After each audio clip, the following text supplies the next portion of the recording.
British राजवटीच्या काळात सातारा जिल्ह्यात ज्यांनी प्रतिसरकार निर्माण करून क्रांती केली, इतिहास घडवला, त्या क्रांतिसिंह नाना पाटील यांचा 3 ऑगस्ट हा जन्मदिवस. या दिवसाचे औचित्य साधून प्रतिसरकारचा धगधगता इतिहास म्हणजेच क्रांतीपर्व या मराठी सिनेमाच्या पोस्टरचे अनावरण साताऱ्यात धूमधडाक्यात करण्यात आले. भागीरथी मोशन पिक्चर्स प्रस्तुत क्रांतीपर्व हा सिनेमा लवकरच प्रेक्षकांच्या भेटीला येतोय, असे निर्माता विशाल गोविंदराव जाधव यांनी स्पष्ट केले. धन्यवाद देतो. आजचा जो विषय आहे आणि आजचा जो योग आहे हा खूप दुर्मिळ योग आहे म्हणायला हरकत नाही. कारण 125वी क्रांतिसिंह नाना पाटलांची जयंती हा आजच्या 3 ऑगस्ट दिवशी साजरी होताना आपल्याला दिसतात. आणि याच दिवसाचा औचित्य साधून अगदी सामान्य घरातून जे व्यक्तिमत्व उभारी साधत अगदी तासगाव तालुक्यातील हातपूर या गावातील त्या आजच्या चित्रपटाचे निर्माता श्री विशाल गोविंदराव जाधव असतील.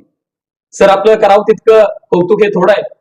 कारण हा विषय क्रांतिसिंह हा जो विषय आहे हा विषय आतापर्यंत लेखनामधून आपल्याला समजलेला होता, ऐकण्यामधून समजलेला होता, पण तो आजच्या युगामध्ये पडद्यावरती दिसणं हे तितकंच महत्वाचं होतं. आणि ही भूमिका, हे जे पाऊल उचललेलं आहे, हे पाऊल आपण खूप मोठं उचललेलं आहे. या उचललेल्या पावलाबद्दल मी तुम्हाला खरंच अभिनंदन करतो, तुमचं आणि तुमच्या सर्वच टीमचं. आपण दिलेलं जे नाव आहे ते भागीरथी मोशन पिक्चर्स प्रस्तुत प्रतिसरकारचा धगधगता इतिहास. आपण ज्या ठिकाणी मी बोलतोय, ज्या ठिकाणी आपण सगळे बसलेला आहात, हाच तो सातारा जिल्हा आहे. या सातारा जिल्ह्यानं या देशामध्ये ब्रिटिशांच्या विरोधात एक चळवळ उभा केली आणि त्या चळवळीला, ज्या चळवळीचं नाव इंग्लंड पार्लमेंटच्या विरोधात जे सरकार उभा राहील त्याचं नाव प्रतिसरकार असं देण्यात आलं. जे सरकार तुमचं आमचं होतं, सामान्य लोकांचं होतं, जनतेचं होतं, दीन दलित दुबळ्याचं कष्टकऱ्यांचं होतं, त्या सरकारचं नाव होतं प्रतिसरकार. आणि त्या प्रतिसरकारचे प्रेरणेते क्रांतिसिंह नाना रामचंद्र पाटील अण्णा होते. चित्रपटामध्ये माझं त्यांच्याशी बोलणं झालं की ज्यांनी लेखन आणि दिग्दर्शक ही भूमिका ज्यांनी सांभाळली ते श्री मनीष अनसुरकर सर असतील.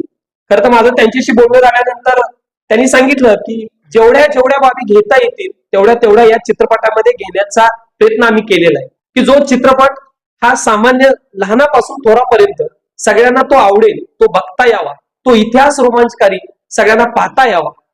खरं तर त्यांची माझी ज्यावेळी चर्चा झाली त्यावेळी त्यांनी सांगितलं हे सगळं अगदी 2 ते 2.25 तासामध्ये बसवणं खूप अवघड आहे.